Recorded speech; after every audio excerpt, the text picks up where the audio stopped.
Hey, hey, hey, on est là.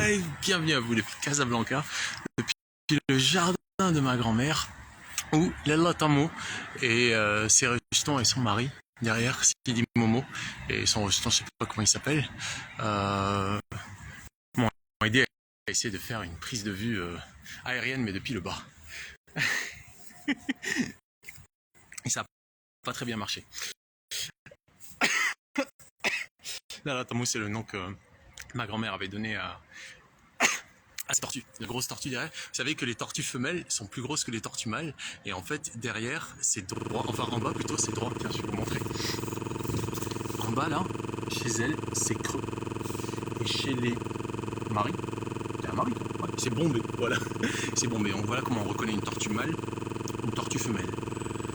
Elle était moyennement creuse, toi. Bref, peu importe. Le sujet dont je vais vous parler aujourd'hui, c'est un sujet important parce que j'y pense depuis un certain temps. Et en fait, Dieu n'existe pas. Mais en même temps, Dieu existe. C'est assez complexe. Pourquoi ? Ce qu'on appelle Dieu, qu'est-ce que c'est au final ? Personne n'a touché Dieu. Personne n'a vu Dieu. Enfin, peut-être Moïse, mais ça a fait beaucoup de remous et il y a eu des montagnes, il paraît. Personne n'a vu Dieu, personne n'a touché Dieu, personne n'a même pu concevoir Dieu. Lorsque les musulmans disent Allahu Akbar, ça veut dire Dieu est plus grand. Dieu est plus grand que quoi ? Dieu est plus grand que tout. Dieu est plus grand que ce que je peux imaginer. Dieu est plus grand que ce à quoi je peux penser. Dieu est plus grand que ce que je peux toucher. Dieu est plus grand que tout ce que je peux percevoir par mes 5 sens. Plus même le 6e, celui de l'imagination. Et pourtant, Dieu existe. Pourquoi ? Parce que des gens en parlent. Des gens créent tout plein d'histoires, tout plein de mythes, tout plein de théories, tout plein de rituels, tout plein de pratiques, tout plein de concepts autour de Dieu, alors que le concept même de Dieu est plus grand. Quand les musulmans disent Allahu Akbar, ça veut dire ce que ça veut dire. Ça veut dire, mec, meuf, Dieu est plus grand. Donc n'essaye même pas d'essayer de comprendre. Par contre, il y a une chose qu'on peut comprendre, c'est qui on est. Et c'est cette dimension-là, en fait, qui est finalement très intéressante. C'est que plutôt que d'être dans une conception de qu'est-ce que Dieu pourrait être plutôt dans une réalisation de qu'est-ce que c'est que ce phénomène que j'appelle moi. Ce phénomène que je vis au travers de ce véhicule d'expérience qu'est le corps, ce corps incroyable que nous avons tous, qui nous permet en fait de faire une expérience personnalisée, une expérience unique de la vie, de cette même vie qui anime toute chose, comme Lella Tamo, comme Sidi Momo, comme leur progéniture là dont j'ignore le nom. Cette vie qui adopte des formes infinies et pourtant qui chacune a le même droit de vivre, a la même capacité en fait de se réaliser pleinement, de faire une expérience qui soit la plus grande possible. Pourtant, Dieu est plus grand. Et donc, lorsqu'on dit Dieu, mais qu'est-ce qu'on comprend à Dieu ? Moi, ce que je comprends, c'est ce corps. Je comprends la vie autour de moi. Je comprends l'univers autour de moi. C'est-à-dire tout ce qui est univers, la même chose. Qu'on l'appelle Dieu, qu'on l'appelle la source, qu'on l'appelle Allah, qu'on l'appelle Elohim, qu'on l'appelle je ne sais quoi. En fait, Dieu existe. Pourquoi ? Parce qu'il a été créé il y a 5000 ans, un peu plus, par les Zoroastriens. Autrement dit, ils ont créé une personnification du divin. Avant ça, il y avait ce qu'ils appellent le polythéisme. Autrement dit, par exemple les hindous, je crois que c'est 7000 années, je crois, ou plus même, je ne suis pas sûr, je ne vais pas dire de bêtises. 7000 ou 15000 ans, j'en sais rien. Mais en tout cas, les hindous, ce qu'on a appelé désormais la religion hindouiste, c'est pas une religion du tout.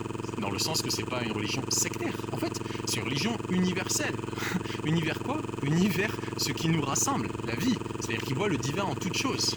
Ils voient le divin dans une plante, ils voient le divin dans une tortue, ils voient le divin dans un éléphant, ils voient le divin dans un autre être humain.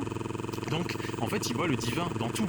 Et ils en ont fait, en fait, quelque chose de dogmatique. Enfin, la culture moderne, l'intellect humain en a fait quelque chose de dogmatique. Autrement dit, on a structuré ça et on s'est mis à développer des croyances. Des croyances qui n'ont rien à voir avec la foi et qui ont tout à voir avec le mental et donc rien avec le cœur. Et lorsqu'on sort de ces dogmes, lorsqu'on sort de ces croyances, lorsqu'on sort de toutes les pratiques, de toutes les de tous les rituels qui ont été associés à des croyances, il faut faire ci parce que sinon tu vas aller en enfer. Et si tu fais ça, tu vas aller au paradis. Lorsqu'on sort de tout ça, qu'est-ce qui reste ? Il reste notre expérience individuelle. C'est-à-dire qu'on arrête de se conditionner à travers ce qu'on a dit, ce qu'on nous a dit, ce qu'on a lu, ce qu'on a entendu, etc. Et on commence en fait à faire une expérience unique. Et il n'y a pas de mauvaises expériences, il n'y a que des expériences dont on ne tire pas de leçons. Toutes les expériences sont bonnes à prendre. Car si on était fait pour tous faire la même expérience, eh ben on serait tous ressemblés, on aurait tous une vieille barbe comme ça, des cheveux, des poils, et on aurait tous la même expérience de la vie. Ce n'est pas le cas. Pourquoi ? Parce que nous sommes chacun invités à faire une expérience unique, une expérience personnalisée, une expérience personnelle à partir de qui on est, pour peu qu'on s'autorise à l'être. Donc dès lors qu'on croit à n'importe quel dogme et qu'on dit oui, Dieu existe ou bien Dieu n'existe pas, en fait on est foutu, tout simplement. Je me souviens de cette fameuse histoire de Gautama, ce qu'on appelle le Bouddha, qui n'a absolument pas l'apanage du statut de Bouddha. Il est ce qu'on appelle un Sammasambuddha, c'est-à-dire qu'il est un être pleinement réalisé par lui-même, par son propre effort. La plupart d'entre nous n'avons pas cette capacité pour la bonne et simple raison que nous avons besoin d'être guidés. Mais ce n'est pas parce que nous avons besoin d'être guidés que nous devons être dépendants de la guidance. Loin de là, loin de là. Si nous avions tous la capacité de nous auto-réaliser, nous le ferions. Nous n'en avons pas cette capacité, donc nous avons besoin d'écouter. Nous avons besoin de faire preuve de suffisamment d'humilité pour être capable d'écouter. Mais nous avons également besoin de responsabilité, autrement dit d'être habilité à répondre, d'être soi-même en capacité de répondre. Et non pas de laisser quelqu'un d'autre répondre à notre place. Quel que soit son statut, même si c'est l'homme ou la femme la plus sage du monde, c'est pas à lui de répondre à ma place, c'est à moi. Parce que Dieu, et ça c'est une chère amie qui me l'avait enseigné il y a quelques temps déjà, Azaeline, je te salue si tu écoutes, et je pense que tu écouteras cette vidéo, de toute façon je t'enverrai, je sais que tu écoutes souvent mes vidéos. Azaeline m'a enseigné la chose suivante par rapport à Dieu, l'acronyme de Dieu. Elle m'a dit, Dieu, c'est un discernement individuel pour une énergie universelle. Discernement individuel, énergie universelle. D-I-E-U. C'est la conscience de cela. Si on n'a pas conscience de Dieu, si on n'a pas conscience de notre responsabilité à développer un discernement individuel, de cette même énergie universelle, c'est la même énergie qui prend des formes infinies, mais c'est la même énergie. Mais cette énergie, je n'ai pas de moyen de la percevoir si ce n'est au travers de ce véhicule, plus le sixième sens, le mental, l'esprit, je ne sais quoi. Je sais même pas, je peux même pas l'appeler ce truc-là, mais je sais qu'il existe. Je suis pas capable de l'appeler. Je suis pas capable de le toucher, de le définir. Il n'est pas définissable. Donc, si on ne développe pas la conscience de Dieu, de ce discernement individuel, au travers de notre responsabilité pour une énergie universelle, autrement dit, avec suffisamment d'humilité pour reconnaître que je ne sais pas tout, je ne comprends pas tout, et tout ce qui m'entoure a la même légitimité pour être, et non pas pour être interprété, pour être exploité, pour être conditionné par mon propre jugement, qui a le droit d'être mon jugement, mais pas pour conditionner le reste, pas pour mettre en déplace, juste pour estimer qu'est-ce qui est juste et qu'est-ce qui n'est pas. Et dans la mesure du possible, dans la mesure de notre capacité à pouvoir aider, à pouvoir soutenir la vie sous toutes ses formes, dans quelle mesure est-ce que c'est juste pour autrui ? Mais avant tout, il faut que ce soit juste pour moi. Donc dès lors que on croit qu'il y a un Dieu en dehors de ce discernement individuel, en fait, on tombe dans le dogme, on tombe dans le fanatisme, on tombe surtout dans la stupidité. Pourquoi ? Parce qu'au lieu de reconnaître les limites de ce que l'on sait, et ce que l'on ne sait pas, dire je ne sais pas, on se met à croire. Et quand on croit, qu'est-ce qu'on fait ? On limite. Parce que la seule chose qui peut exister, c'est ce que je crois.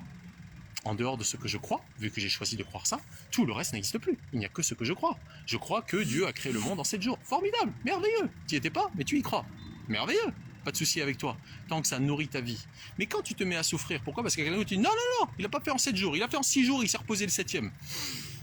Non, il a fait en 7 jours. Je l'ai lu, je l'ai entendu. C'est un tel en qui j'ai confiance qui me l'a dit. Mais j'y étais pas, mais j'y crois quand même. Et je me mets en fait à souffrir. Pourquoi ? Parce que j'accorde plus de crédit, j'accorde plus de réalité à ce que je crois que ce qui est. La vérité, c'est que je n'y étais pas. Et comme j'y crois, la seule chose qui continue à exister, c'est ce que je crois. Donc c'est la seule chose que j'autorise à exister. Si j'arrête de croire et je dis en fait je ne sais pas. En fait je ne sais pas, j'y étais pas. C'est une version, je veux bien y croire, mais c'est peut-être pas la seule. Donc en réalité, je ne sais pas. Eh bien, à partir de là, on peut commencer à chercher. On peut commencer surtout à chercher en soi. Pourquoi ? Parce que chacune de nos cellules, chacun des atomes, chacune des particules qui composent ce phénomène qu'on appelle moi, était là avant moi. Il était là avant ma capacité à discerner, à faire une expérience à partir de ce véhicule-là. Il était là avant. Il était là avant. Chacune de mes cellules a été informée par une énergie qui était là avant. Donc pour peu que j'arrête de croire, pour peu que j'arrête de me projeter dans quelque chose qui n'existe que par ma croyance, mais que je ne sais pas, eh bien tout redevient possible. Et l'être humain est une possibilité. L'être humain n'est pas une chose finie. Tout est possible pour un être humain. C'est lorsque nous nous mettons à croire et à croire à ce que, entre guillemets, notre dogme, notre dogme nous a enseigné, eh bien, il en est fini de la vie. C'en est fini plutôt de la vie. On commence à rentrer dans la mort. Pourquoi? Parce que la conclusion ultime, c'est la mort. Donc dès lors que je commence à tirer des conclusions qui m'arrangent, des conclusions où je suis capable de disserter pendant des heures durant sur tel ou tel concept métaphysique, en étant capable de convaincre le monde entier que c'est comme ça et pas autrement, en fait, je perds ma vie, je gâche ma vie, car je suis dans le concept, je suis dans l'intellect. Et donc, je suis dans cette croyance qui me limite par rapport à ce que je crois être vrai, et non pas à ce que je sais être juste. Et la différence, le gap entre les deux est immense. Car je peux peut-être avoir raison, mais est-ce que c'est juste que j'impose ce que je crois savoir, même si j'ai raison? Est-ce que c'est juste que je l'impose au monde entier? Ou que j'essaye tout du moins, parce que c'est impossible. Et c'est une grande cause de souffrance, mes croyances, ma culture, ma religion, mon dogme, etc. C'est une source de souffrance énorme. Parce qu'au lieu d'être en train de vivre, on est au contraire en train de se projeter dans une... comment on va appeler ça? Tout simplement dans une création qui n'a rien à voir avec la vérité. C'est une création mentale que l'on projette. C'est une source de souffrance immense. La vie est souffrance. Pourquoi? Parce qu'on arrive dans la souffrance et on repart dans la souffrance. Si c'est inconscient. Mais si c'est conscient, il n'y a pas de souffrance. Il y a peut-être la douleur. Et il y a peut-être il y a peut-être un regret, il y a peut-être un espoir, mais il n'y a pas de souffrance. Il n'y a que la conscience de ce dont on fait l'expérience.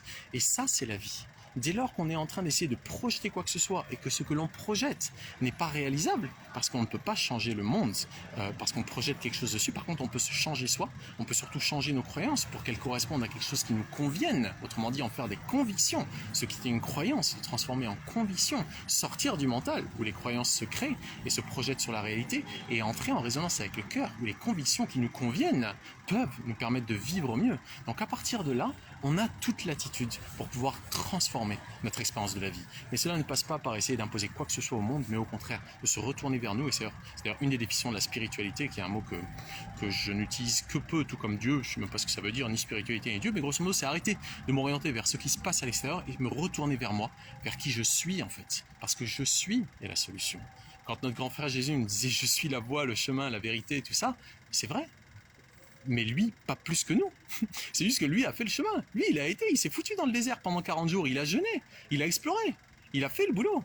Donc si chacun de nous ne fait pas le boulot, on peut disserter toute notre vie avec un magnifique intellect, formidable, très raisonnable, très convaincant, très merveilleux. J'arrive à tout démontrer à n'importe qui.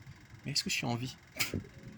Je suis pas en vie. Je suis dans la survie. Pourquoi? Parce que j'ai peur de ne pas réussir à imposer ma vision au monde. Donc l'ego est ce truc-là hyper subtil qui nous fait en fait souvent, naviguer entre la vérité et la croyance. La vérité que l'on ressent, la vérité que l'on perçoit et la croyance à laquelle on s'attache et qu'on souhaite imprimer sur le monde. Ça ne marche pas. Et donc Gautama, celui qu'on appelle le Bouddha, et ce germe en fait de Bouddha qui veut dire au-dessus de l'intellect, qui veut dire l'éveil en fait, le germe de l'éveil. Gautama, un jour, cette histoire très connue, je vais vous la résumer parce que un jour il faisait un satsang quoi, et le matin il y a un gars qui vient vers lui, un gars qui justement passait son temps à aller parcourir les campagnes pour convaincre les gens que Dieu existe. et un jour il avait un petit doute, ce monsieur, ça fait des années qu'il fait ça, hein, des années, c'est leur fonction, c'est aller dans les campagnes, d'aller dans les villages et convaincre les gens que Dieu existe. Eh bien il avait un petit doute et il sait que Gautama est très sage, donc Gautama est au fond en fait de la salle, dans le noir, pour ne pas que les gens le reconnaissent. Il crie comme ça de loin: Hey, Bouddha, est-ce que Dieu existe? Et Gautama, qui ressent ce qui se passe, et lui dit non, Dieu n'existe pas.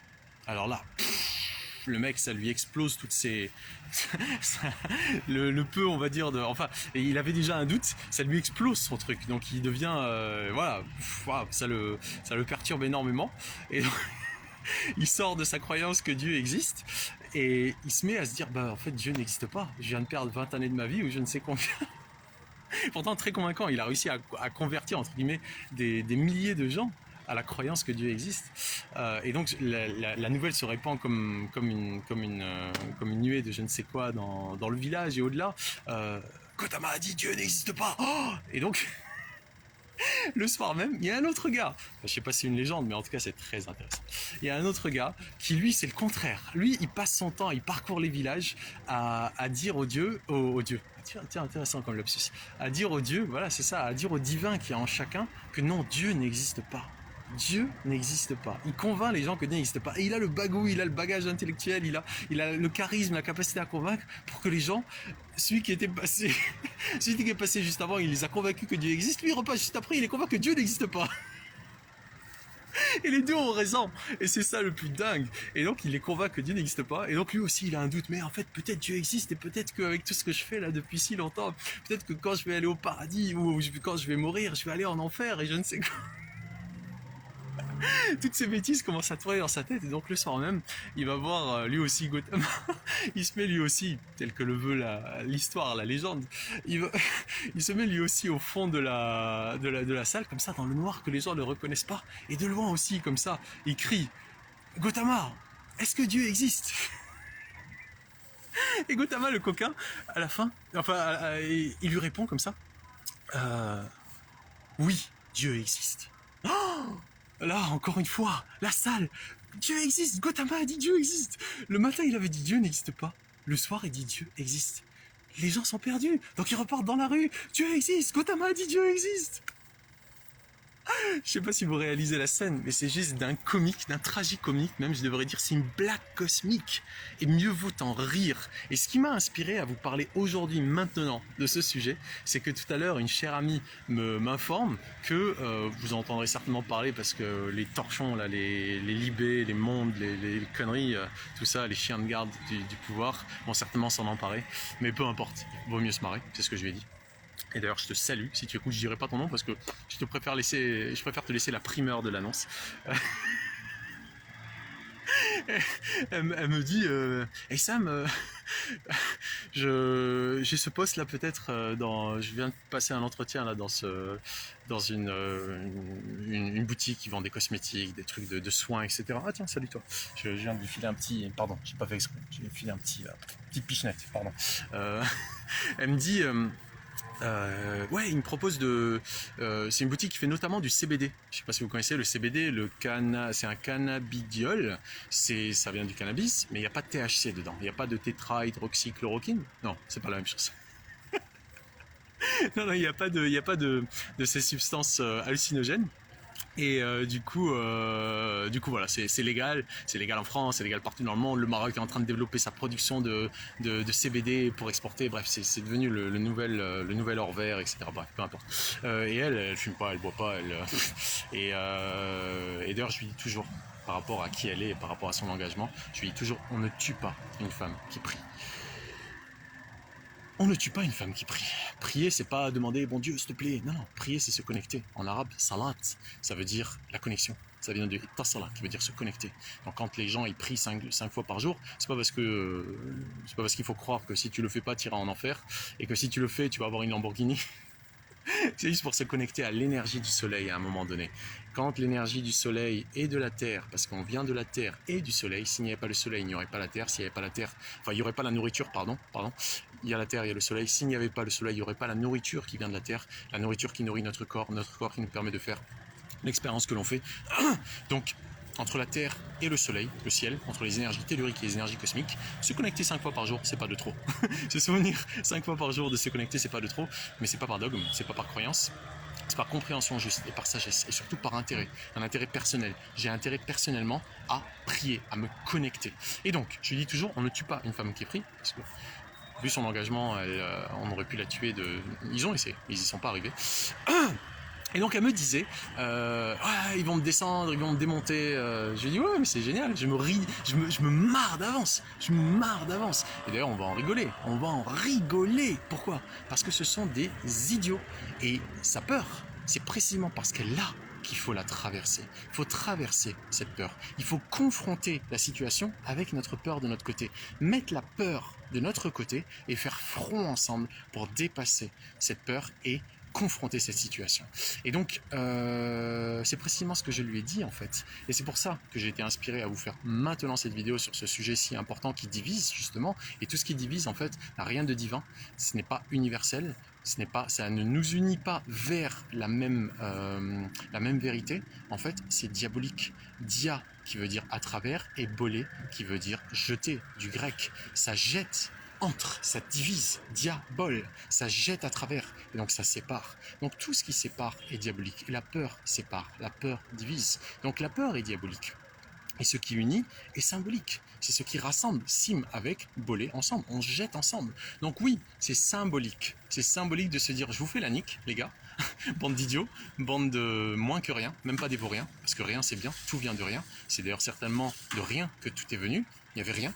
Il y avait un point de rien, entre guillemets, un truc qui n'était même pas perceptible, et puis ce truc se met en mouvement. Et comme ça se met en mouvement, et ben ça commence à faire un tour, ça commence à créer une spirale, et en fait, cette spirale devient un vortex. Ce vortex crée tout plein de possibilités, et ces possibilités se matérialisent, et cette matière devient l'univers. Et cet univers est uni vers le même point. Le même point en fait à partir duquel tout découle.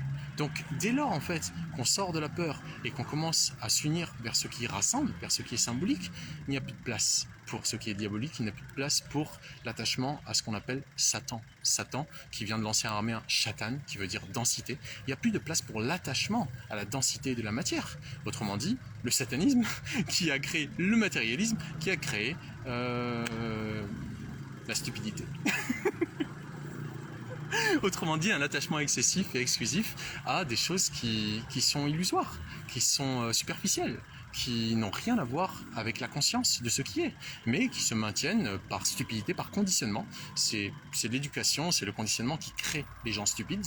Pourquoi? Parce qu'ils croient et ils restent accrochés à ce qu'ils croient, plutôt que de chercher par leur propre effort, et non pas parce qu'il a été imprimé en eux, mais au contraire parce qu'ils ont réussi à exclure, pas exclure, mais s'ils ont réussi à exprimer plutôt, ce qu'ils ont réussi à sortir, cette pression qui s'est imprimée en eux, qu'ils ont réussi à sortir, pour qu'il ne reste que l'essentiel, je suis. Et donc plutôt que de sortir de cette ignorance, parce que on a fait d'eux des gens stupides, eh bien ils se complaisent dans leur stupidité en croyant que c'est la vérité. Donc, voilà. Je pense avoir fait le tour. La peur divise, l'amour rassemble. L'amour de quoi? L'amour de la vérité.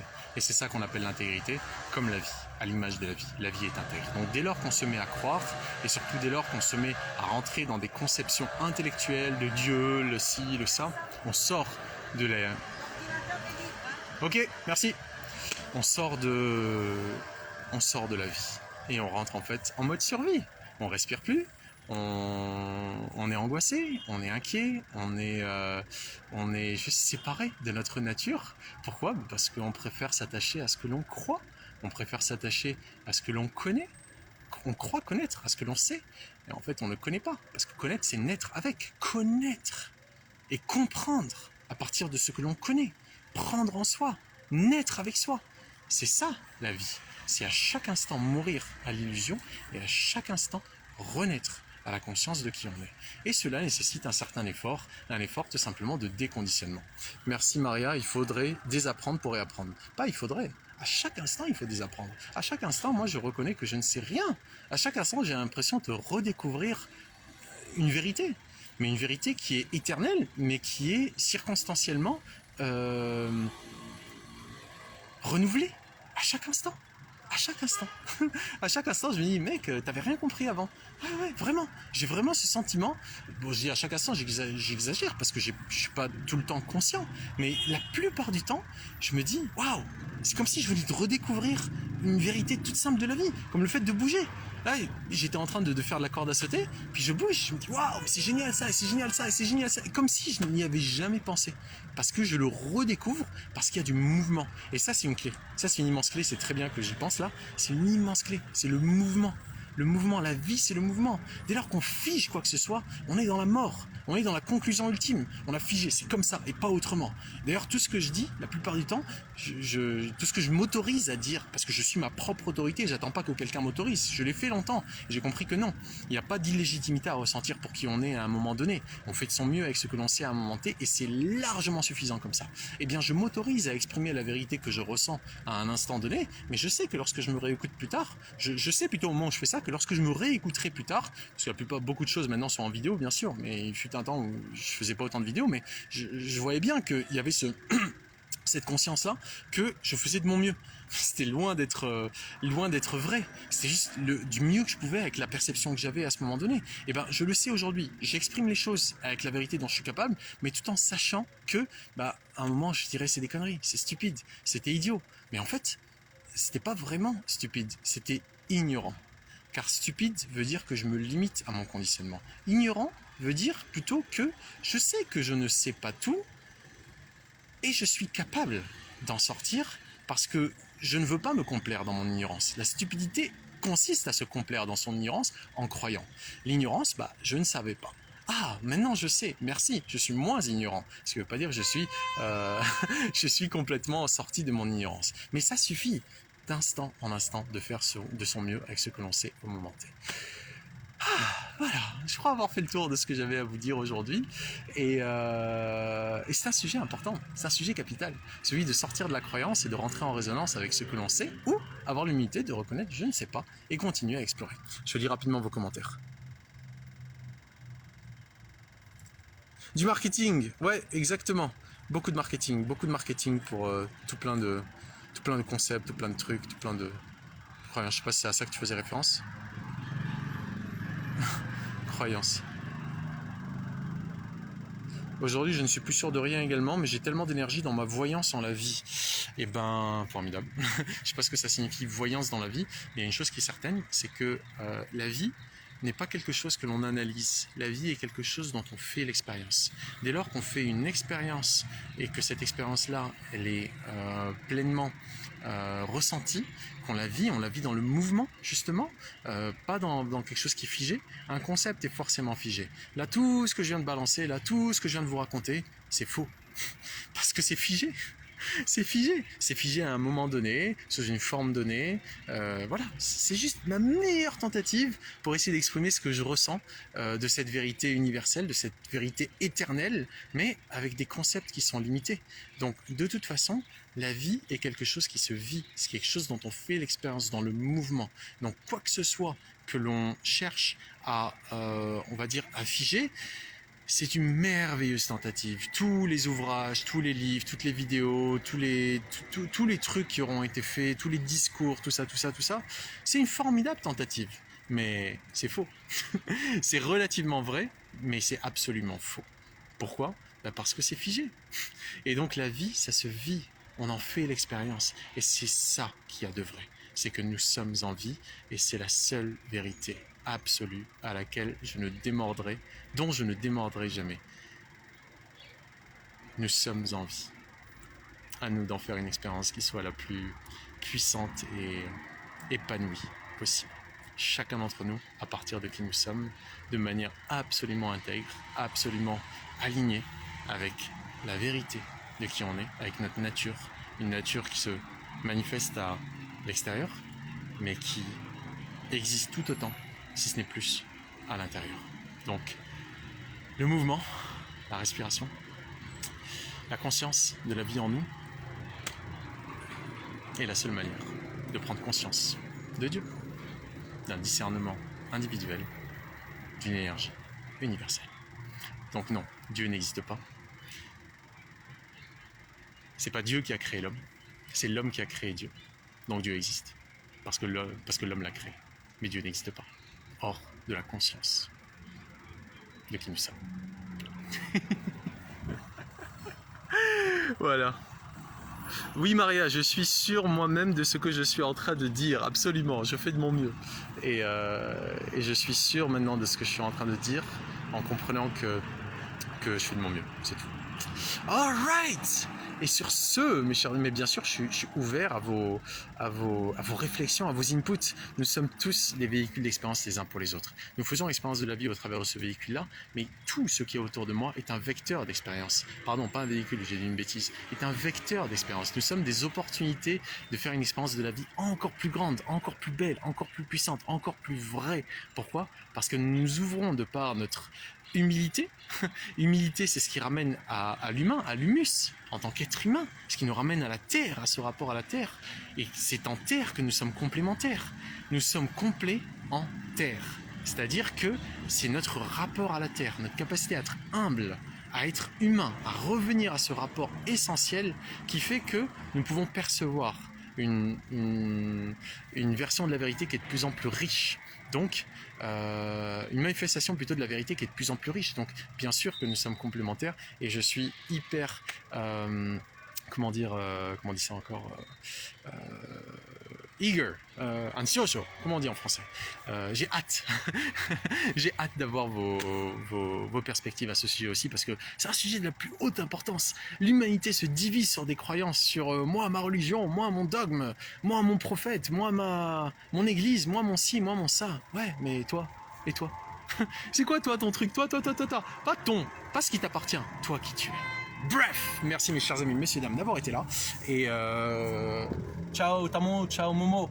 Et un big boom.